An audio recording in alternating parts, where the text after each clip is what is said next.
Allah told me and you that He created خَلَقَ لَكُم مَا فِي الْأَرْضِ جَمِيعًا. Whatever He created on this earth, He made for you altogether. The entire world and everything in it was designed for the benefit and for the usage of human beings. That's what Allah says. Then He adds some conditions, and He says, يُحِلُّ لَهُمُ الطَّيِّبَاتِ يُحَرِّمُ عَلَيْهِمُ الْخَبَائِثِ. He made good and pure things permissible for you, and He made filthy things impermissible, haram, for you. So what is haram is actually by definition dirty, it's filthy, it's khaba'ith. So Allah didn't just randomly make something haram. Whenever Allah declares something is haram, it is actually something that will make me sick. It's something that will bring impurity into my life. It is something that is dirty for me literally, it's khaba'ith. So haram is not just some rules, it's actually rules that if I go towards them, if I go towards haram things, my life will no longer be clean. My life will no longer be pure. That's the principle of haram that Allah teaches us in the Quran. Now, there are two almost opposite things we just learned. One place Allah said everything was made for you. And then He said, well, some things are khaba'ith, some things are filthy, and those things are haram for you. You know what when you combine these two principles, you get something that scholars of Islam have been saying from the very beginning. And that is, you know how in the tech world, there's something called the default, right? The default setting or the automated setting. Well, the automated setting for everything in the world is that it is halal. And only a few things that Allah declares these are filthy, those things are haram. So I don't have to worry about every single thing and say, is this haram? Is this haram? Is this haram? Is this haram? Because the automatic assumption is everything in the world is what? Halal. It was made for you. But then a few things are made haram. And Allah Himself says, أَتْلُ مَا حَرَّمَ رَبُّكُمْ عَلَيْكُمْ. Let me tell you what He made haram for you. Allah didn't say, let me tell you what is halal for you. He said, let me tell you what is haram for you. Which means the list of haram is very limited. And the list of halal is very, very big. You with me so far? This is the first thing we have to understand before we get, let me see if you remember. What surah was I going to talk to you about? At-Tahrim, good, 66. And what ayat was I going to talk to you about? 1 and 2. The name of the surah is Tahrim. At-Tahrim, to make something haram. The name of the surah is to make something haram. So because we're talking about halal and haram here, I wanted you to first understand the principle before we get into something we're going to learn from the surah. So far, everything in life is automatically assumed to be what? Halal, until you can prove that it's haram. And the only way you can prove that it's haram, Allah said it, the Prophet said it.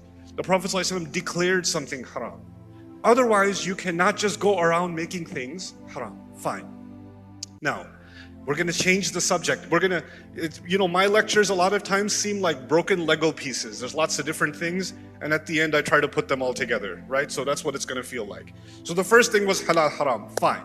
The second thing I need you to think about is when in different cultures, people are comfortable and uncomfortable with different things. So different cultures have different norms and practices and habits, right? And you have to, when you're living in a different society, you might find their practices and their habits are very different. So for example, in the US, when you go shopping in the US, very normal experience, the cashier just, that'll be $4.75, you charge the card, okay, have a good day, bye, done, you're gone. I went to Japan for the first time, and when I bought something, the lady handed me the receipt like this. And she said, arigato.